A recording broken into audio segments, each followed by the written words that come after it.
जी के इंजन जो कि तेजस में लगने हैं उस पर हल्का हल्का डिले करता है। अरे 15 दिन में आया भाई साहब, 20 दिन में आया भाई साहब, 30 दिन में आया। हमने बात करी थी ना एमसीए के बारे में, 5th जनरेशन फाइटर्स, उसका इंजन दे रहा है फ्रांस आपको, और कंप्लीट ट्रांसफर ऑफ टेक्नोलॉजी।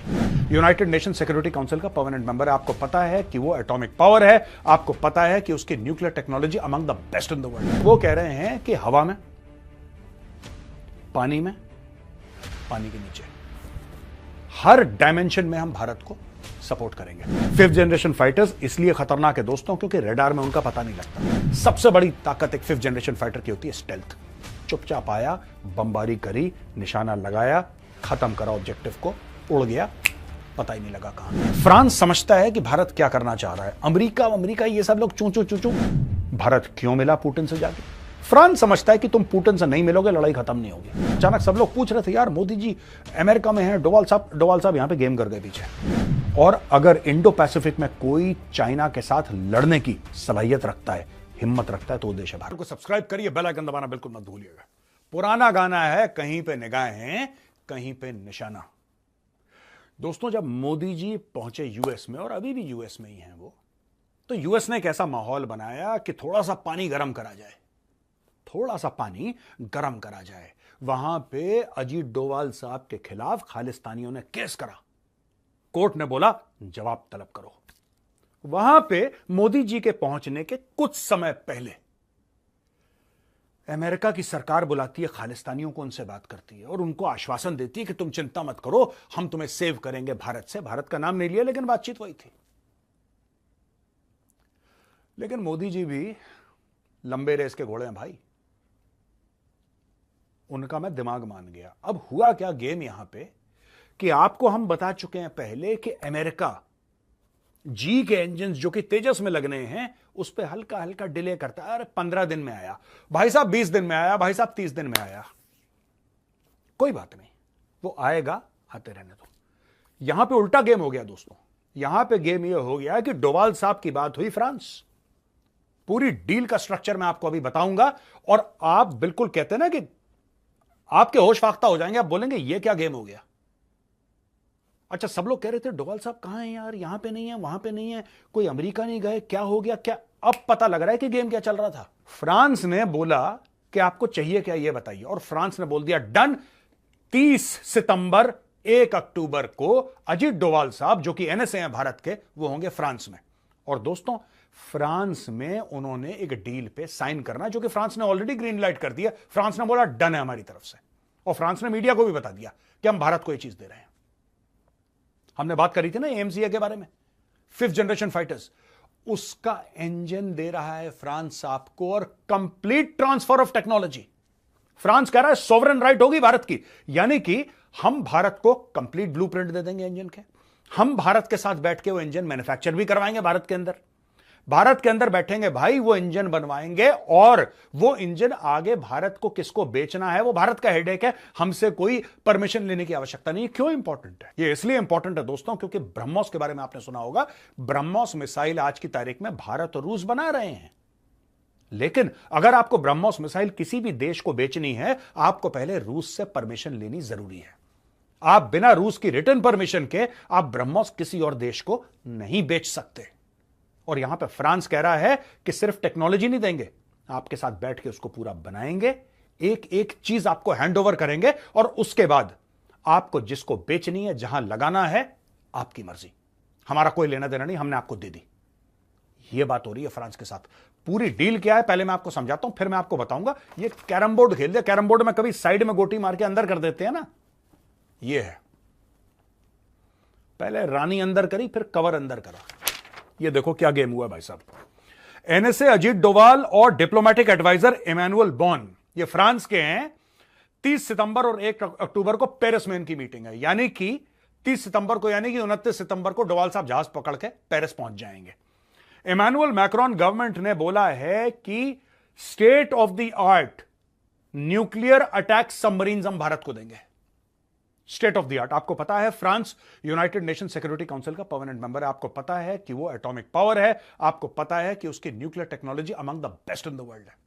उसने बोला है कि हम भारत को न्यूक्लियर अटैक सबमरीन्स सपोर्ट करेंगे कंस्ट्रक्शन की, और बोला है कि 100% transfer of technology for 110 kilo Newton thrust aircraft engine AMCA के लिए, 5th जनरेशन फाइटर के लिए, और अंडर वाटर ड्रोन। यानी कि कहने की बात यह, वो कह रहे हैं कि हवा में, पानी में, पानी के नीचे, हर डायमेंशन में हम भारत को सपोर्ट करेंगे। दोस्तों मैं आपको 2-3 चीजें बता दूं, बैकग्राउंड में हम लोग डिस्कस कर चुके हैं, आज थोड़ा सा डिटेल में बात कर लेते हैं। भारत के सामने खतरा मंडरा रहा है और यह बहुत संगीन मामला है। तिब्बत में लाइन ऑफ एक्चुअल कंट्रोल के तकरीबन 150 किलोमीटर पीछे चाइना ने J-20 फाइटर्स अपने डिप्लॉय कर दिए। आज की तारीख में डिप्लॉयड है, आज की तारीख में भाई वो डिप्लॉयड है। 5th जनरेशन फाइटर्स क्यों खतरनाक है? 5th जनरेशन फाइटर्स इसलिए खतरनाक है दोस्तों क्योंकि रडार में उनका पता नहीं लगता, उनका सिग्नेचर बहुत छोटा रहता है, बिल्कुल छोटा सा। इतना बड़ा जहाज 25-30 टन का, और रडार में देखे जैसे मानो छोटी सी चिड़िया, आदमी कंफ्यूज हो जाए जहाज है कि चिड़िया है। यह है कमाल। उसमें और भी चीजें हैं, इलेक्ट्रॉनिक की और रडार की, और 10 और चीजें हैं जो कि 4.5 में नहीं है। लेकिन सबसे बड़ी ताकत एक 5th जनरेशन फाइटर की होती है स्टेल्थ। चुपचाप आया, बमबारी करी, निशाना लगाया, खत्म करा ऑब्जेक्टिव को, उड़ गया, पता ही नहीं लगा कहां गया। क्योंकि जब हवाई जहाज उड़ेगा साहब, तो आप ऐसे तो नहीं उड़ेगा ना कि आपके बिल्कुल बगल में, कि आप आंखों से देख रहे हैं उसको। वो तो 30, 35, 40, 50 हजार फुट ऊपर उड़ेगा। वो तो आपको रडार से ही देखना पड़ेगा। और एक बार स्टेल्थ एयरक्राफ्ट रडार में इनविजिबल हो जाता है, या नियर इनविजिबल हो जाता है, या इनसिग्निफिकेंट उसका रडार सिग्नेचर होता है, फिर उसको पकड़ना बहुत ज्यादा मुश्किल हो जाता है। और यह सबसे बड़ी ताकत है 5th जनरेशन एयरक्राफ्ट की। भारत ने एएमसीए लॉन्च कर लिया। भारत ने बोला साहब 15,000 करोड़ रुपए हमने इनिशियल फंडिंग इसकी कर दी। अब बोला साहब 4 साल लगेंगे प्रोटोटाइप बनाने में। फिर प्रोटोटाइप इंडियन एयरफोर्स चेक करेगी, उसको सब कुछ करेगी, उसका ये बढ़ाओ, ये घटाओ, हमें ये चाहिए, ये चाहिए, 10 चीजें होंगी उसकी। उसके बाद उसका प्रोडक्शन होगा। दोस्तों जहां पे हम ये सोच रहे थे कि 5th जनरेशन फाइटर एयरक्राफ्ट को बहुत समय लग जाएगा, कोई 15 साल कह रहा था, कोई 18 साल, कोई 20 साल, अब यह मामला कम हो जाएगा। क्योंकि आपके पास रेडीमेड टेक्नोलॉजी है और वो इंजन्स भी भारत में बनेंगे। मैं आपको 2-3 खबरें और दे दूं। साफरान है कंपनी, साफरान इंजन चेयरमैन, इसका जो चेयरमैन है रॉस मैकेनिस, इसने बोला है कि हम जॉइंटली डेवलप करेंगे, सर्टिफाई करेंगे और प्रोड्यूस करेंगे 110 किलो न्यूटन के engines for future advance medium combat aircraft, जो कि हमारा 5th जनरेशन है, और 100% TOT including hot engine sections. तो सारा का सारा पकड़ के तिजोरी की चाबी दे दी। बोला भाई साहब आप भाई हो हमारे, दोस्तों ले जाओ। हाँ फाइनेंशियल ट्रांजैक्शन होंगे, डील होगी, भारत इसका मोटा पैसा देगा। लेकिन यह टेक्नोलॉजी ना सिर्फ पैसे से नहीं आती। यह टेक्नोलॉजी सिर्फ पैसे से नहीं आती भाई। पैसा तो बहुत देशों के पास है, किन किन को दिया है। नॉट ओनली मनी, इसमें रिलेशनशिप ऑल्सो काउंट्स, इसमें जियोपॉलिटिक्स ऑल्सो काउंट्स। तो यह हमें देखना पड़े, पहली चीज। दूसरी चीज, साफरान ने बोला है कि इंडियंस को हम ट्रेन करेंगे एडवांस मेटलर्जी में, और assist India in upgrading this fighter jet engine for newer version of AMCA, जो कि मैं आपको बता चुका हूं। और यह सॉवरेन प्रॉपर्टी ऑफ इंडिया होगा, यह भी मैं आपको बता चुका हूं, कि यानी कि इंडिया थर्ड कंट्रीज को बिना फ्रांस से पूछे एक्सपोर्ट कर सकती है, यह भी बता चुका हूं। अब डोवाल साहब और मैक्रोन की जो मीटिंग है, वो मैक्रोन को मिलेंगे जो फ्रांस के प्रेसिडेंट हैं, और brief French president on India's efforts to end the Ukraine conflict. Macron has been totally supportive of India's efforts to engage with the Russians to end the war. अब देखिए ना, इसमें भी 2 चीजें हैं। फ्रांस समझता है कि भारत क्या करना चाह रहा है। अमेरिका ये सब लोग चूचू चूचू, इनका ये शॉर्ट साइटेड देश है। भारत क्यों मिला पुतिन से जाके? फ्रांस समझता है कि तुम पुतिन से नहीं मिलोगे, लड़ाई खत्म नहीं होगी। लड़ाई शुरू किसने करी? पुतिन ने ना। ज़ेलेंस्की ने शुरू नहीं करी, पुतिन ने शुरू करी है। जिसने लड़ाई शुरू करी है, जो यूक्रेन के अंदर घुस गया है, तुम कह रहे हो मुझसे बात ही नहीं करेंगे। ओ भाई तुम्हें बात करनी पड़ेगी उससे बात नहीं करोगे लड़ाई कहां से खत्म होगी? यह बात फ्रांस समझता है। तो फ्रांस ने बोला डन, हम आपको पूरी तरीके से सपोर्ट करते हैं। दोस्तों इसके अलावा फ्रांस और इंडिया ऑलरेडी कोलैबोरेट कर रहे हैं एक और बहुत जिसको कहते हैं इंपॉर्टेंट मामले में, यह है फ्यूचर कॉन्फ्लिक्ट्स एज स्पेस के मामले में हम लोग वो कर रहे हैं। डोवाल साहब एक लेटर साइन कर चुके हैं, letter of intent on military satellites with French defence minister Sebastien लेकॉर्नू।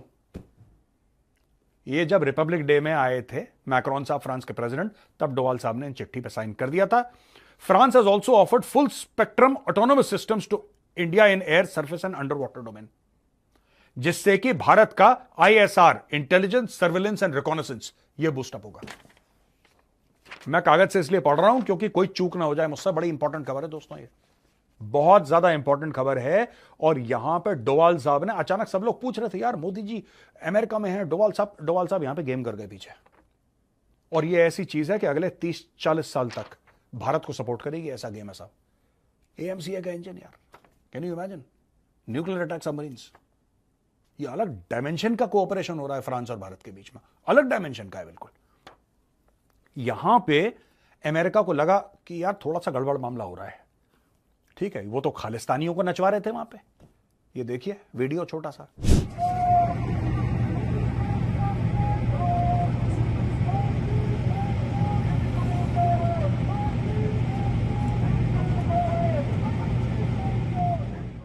Khalistani नीचे नाच रहे हैं मोदी जी के होटल के सामने।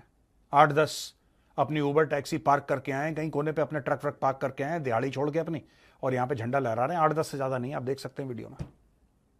एनीवे, वहां पे अमेरिका को लगा कि यार हमें भी कुछ करना चाहिए, क्योंकि मोटा मामला तो बिल्कुल अलग हो गया। और उसने देखिए, जीई इंजन्स देगा भारत को, नहीं दिए।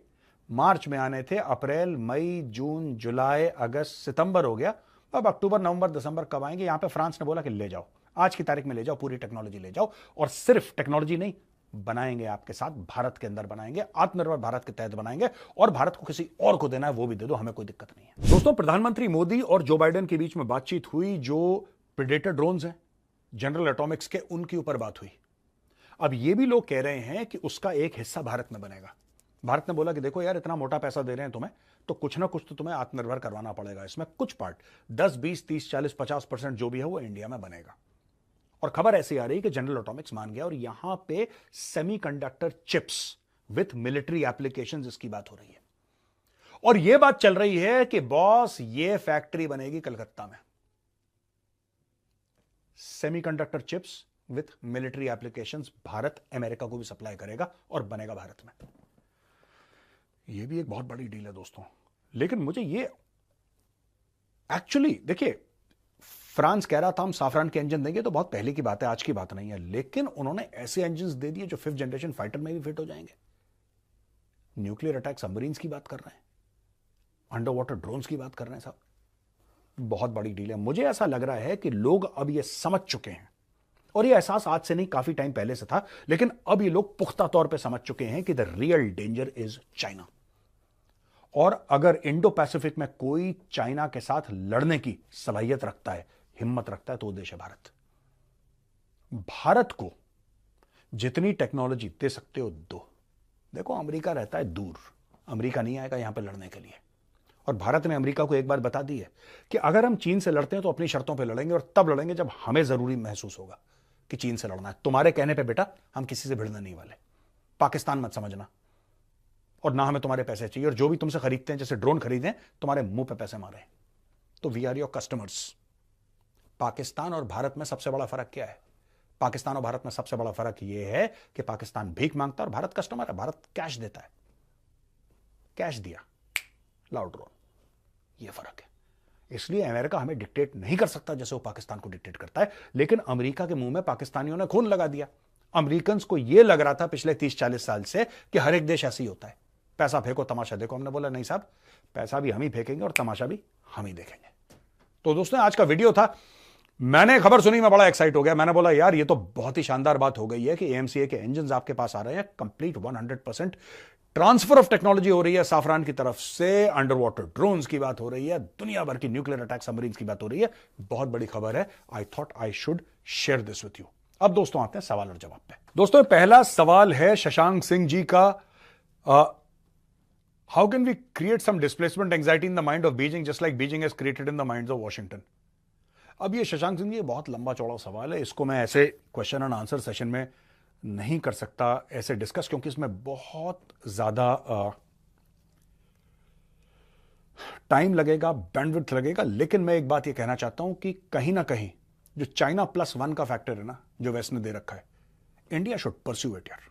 India should pursue it. China +1, उनकी जो सॉफ्ट अंडरबेली है चाइना की, apart from democracy, apart from all those factors, मैं उसकी बात नहीं कर रहा। Their strength plus their soft underbelly is their economy.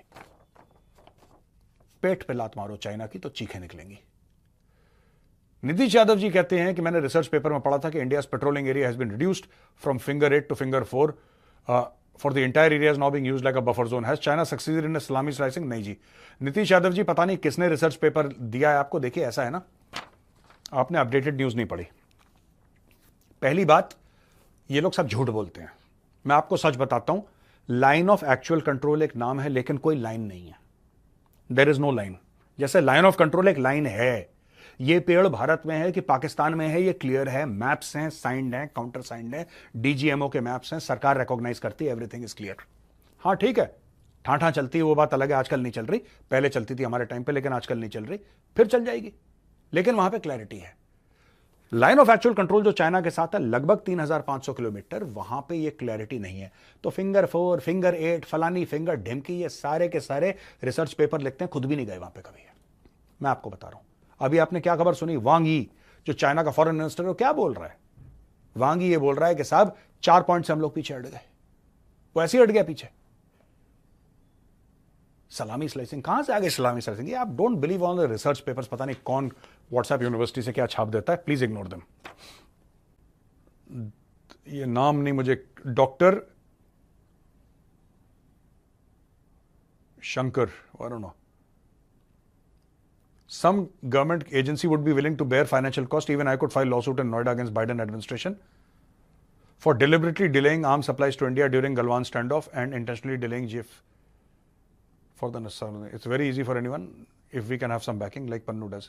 नहीं, ऐसा है जी कि आप कैसे बाइडेन के खिलाफ, नहीं केस तो आप किसी के खिलाफ भी कर सकते हैं, केस करने में क्या है, केस करना। लेकिन देखिए बात यह है ना कि these are tactics to threaten.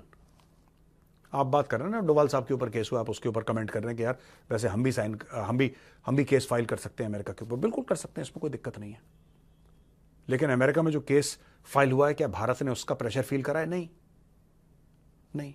America ने कोशिश करी, भारत ने इग्नोर कर दिया, भारत ने कमेंट ही नहीं करा।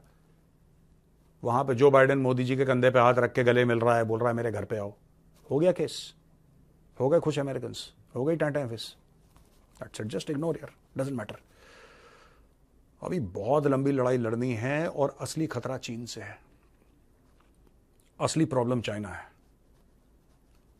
तो उसके लिए तैयारी करनी है। तो दोस्तों कैसा लगा आज का वीडियो? अगर पसंद आए तो इस वीडियो को लाइक करिए, हमारे चैनल को सब्सक्राइब करिए, बेल आइकन दबाना बिल्कुल मत भूलिएगा। जय हिंद, वंदे मातरम, भारत माता की जय।